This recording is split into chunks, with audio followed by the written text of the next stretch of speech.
AP fee రీయింబర్స్‌మెంట్‌కి సంబంధించి మరొక update అయితే తీసుకొచ్చాను. ఇది మరీ అంత ఇంపార్టెంట్ కాకపోయినా తెలుసుకోవాల్సిన విషయమే. అసలు ఆ వివరాలేంటో చూద్దాం. విశాఖ జిల్లాలో మంత్రి లోకేష్ గారు మీడియా సమావేశంలో భాగంగా ఈ ఫీజు రీయింబర్స్‌మెంట్ విధానం పైన కొన్ని వివరాలైతే ఇవ్వడం జరిగింది.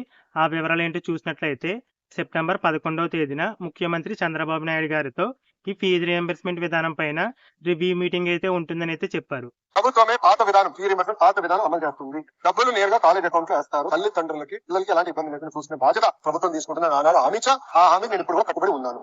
అంటే ఎన్నికల్లో ఇచ్చిన హామీ మేరకు ఈ ఫీజు రీయింబర్స్‌మెంట్ అమౌంట్ అనేది నేరుగా కాలేజ్ అకౌంట్‌లకి అయితే రిలీజ్ చేయనున్నారు. అంటే విద్యార్థులకి, కాలేజీ యాజమాన్యాలకి మధ్య ఎలాంటి ఫీజు విషయంలో ఎలాంటి ఇబ్బంది లేకుండా ఈ ఫీజు రీయింబర్స్‌మెంట్ అమౌంట్ అనేది నేరుగా కాలేజ్ అకౌంట్‌లకి అయితే రిలీజ్ చేయనున్నట్లుగా అయితే చెప్పారు. సెప్టెంబర్ 11వ తేదీన రివ్యూ మీటింగ్ అన్నారు కాబట్టి తప్పకుండా ఆ రివ్యూ మీటింగ్‌లో ఇప్పటికి కాలేజీకి ఆల్రెడీ ఫీజు చెల్లించిన వారికి సంబంధించి, అలాగే ప్రైవేట్ పీజీ విద్యార్థులకు సంబంధించి, అలాగే పెండింగ్ బకాయిలు ఏవైతే ఉన్నాయో వాటన్నిటికి సంబంధించి తప్పకుండా చర్చ అయితే జరుగుతుంది. అంటే సెప్టెంబర్ 11వ తేదీన ఈ ఫీజు రీయింబర్స్‌మెంట్‌కి సంబంధించి మరిన్ని వివరాలైతే తెలుస్తాయి.